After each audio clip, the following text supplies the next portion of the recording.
It would be better if you spoke to Inspector Lebrun directly. I will show you in immediately. I do not want to be mixed up in all this. No thanks, it's not for me. Way too complicated.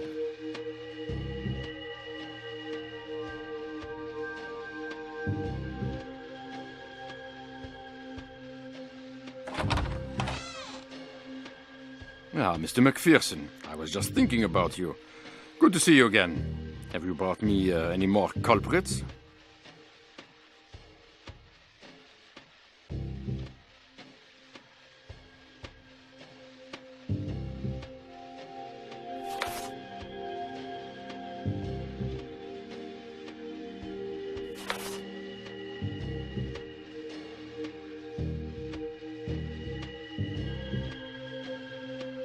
We've been barking up the wrong tree from the start, Inspector. The Whites never were the Whites. The Whites were not the Whites? McPherson, what are you talking about?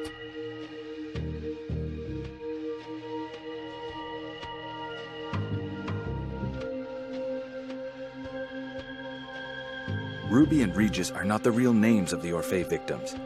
I have in my possession a ring that clearly indicates the woman's name was Faye. Well, that does not prove anything, McPherson. What about all the sweet talk, huh? Faye and Ferry. Of course. Why complicate things? Do my Ferry with love.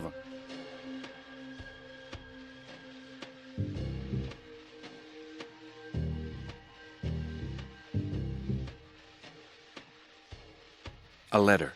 A letter signed Sophia Blake confirms that they were hired to commit a robbery. The letter is addressed to Faye and Jerome Johnson, Inspector. Thieves? What did they steal then, McPherson?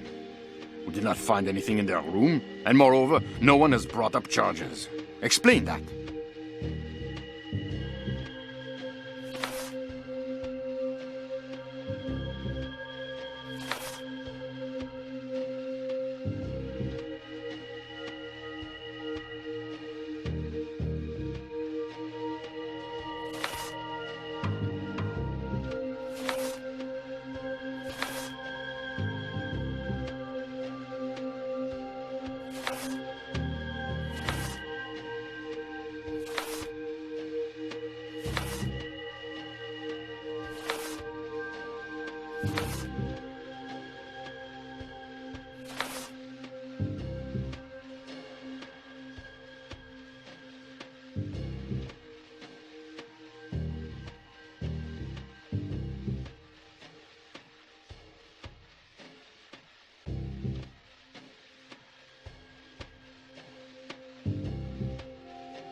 This is the Whites' modus operandi.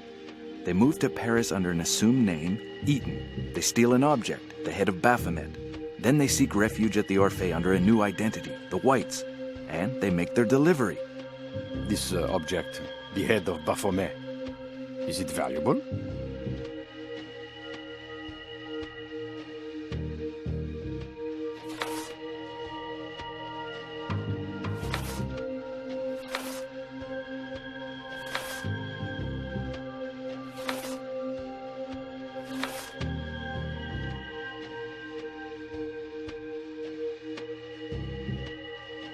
I'm not sure.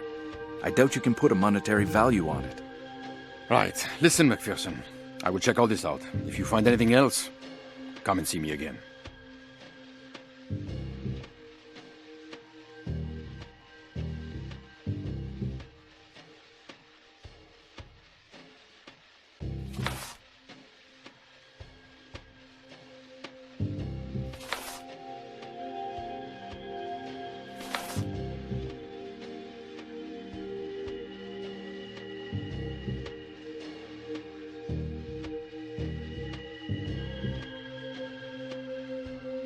If you have any doubts about d'Alpin's involvement, I have something that will convince you, Inspector. A glass vial, taken from his home, identical to the one found broken in the White's room. McPherson, Grégoire d'Alpin is surely not the only man in the world to own such a vial. It proves nothing.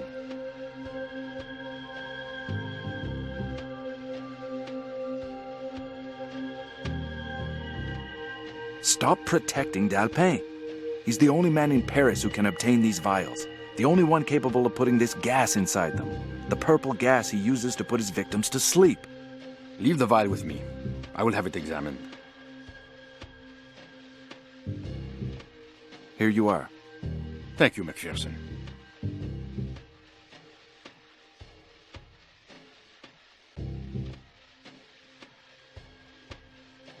Inspector Lebrun, what I have shown you is irrefutable proof of Elouin's innocence. I found the knife used to cut off the victims' heads. The murder weapon must be a knife of extreme precision, medical precision, with an incredibly sharp blade. Show me what you have, Macpherson.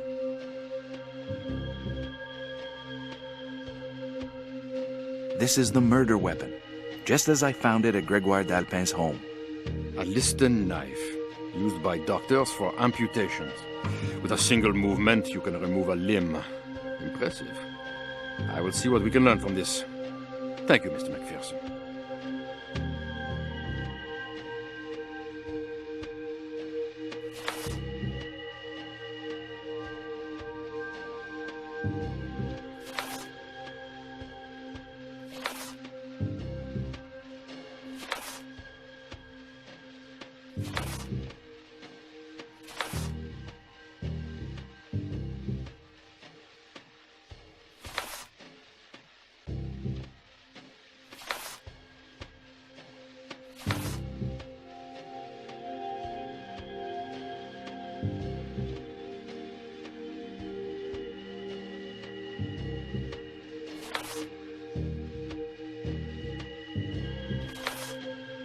Unless this letter is a fake, it proves that Jacques Elouin was really hired by Gregoire d'Alpin. Even working for the Alpin, Elouin could have committed these crimes.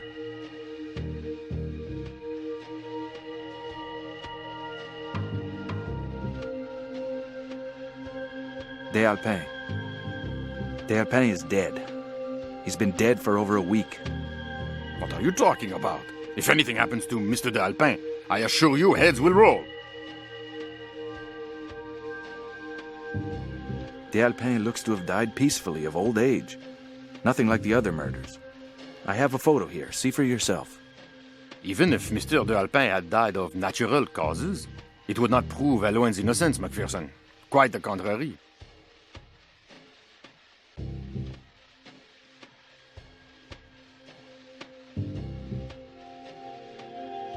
If d'Alpin has been dead for over a week, he couldn't have hired Elouin to investigate.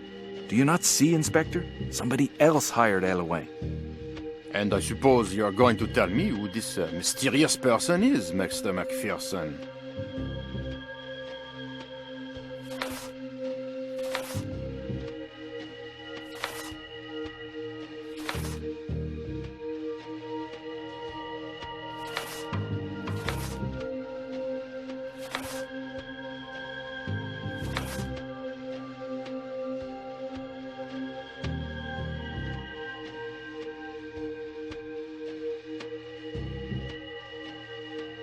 You must admit that this is all very strange.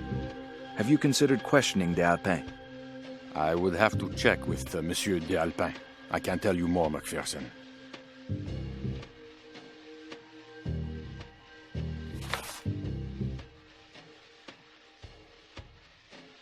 Your charge of murder against Elouin just doesn't hold water, Inspector Lebrun. Another man is dead, Hulot. Albert Hulot was killed in the same circumstances as the Whites and Mallet. In other words, the accomplice is still out there.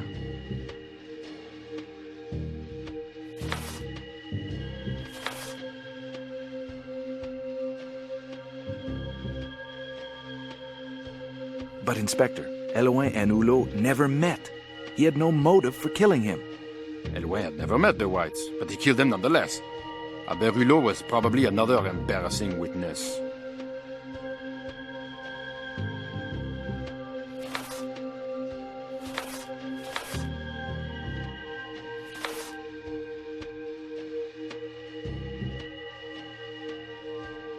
You've got very little on Elouin, Inspector.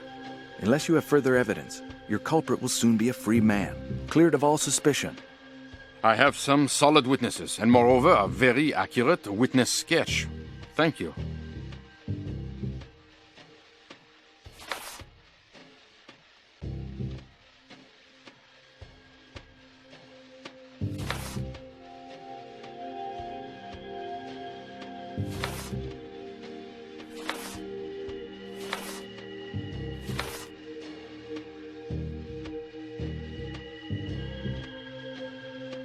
You heard his story. Eloin did not kill the whites. He didn't even know them. Like you, Eloin is a mercenary, Mr. McPherson. Ready to do anything for a little money.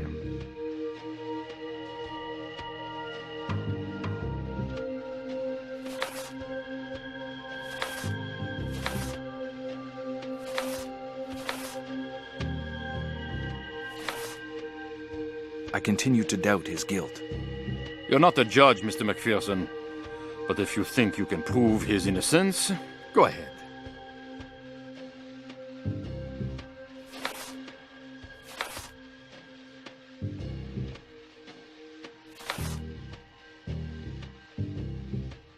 I hope these clues will enable us to prove that Eloin is innocent.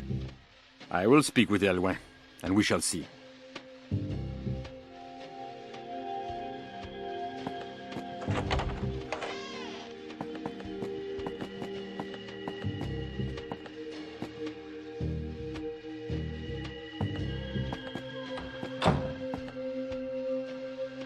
If I understand correctly, the Whites were not the Whites, but the Eatons, who are in fact the Johnsons. A couple of professional con artists hired to retrieve a relic at the Alpines by Sophia Blake. Also your employer, Mr. McPherson. Yet according to this note, Sophia Blake is currently being held hostage by Mr. de Alpin. Would it be the same de Alpin we see dead in these photos? Do you understand anything? It's just that... That is to say that you and me are going to have a little chat to set this story straight from the beginning. Lebrun, aren't you tired of making people believe this story? The evidence is there, on the table.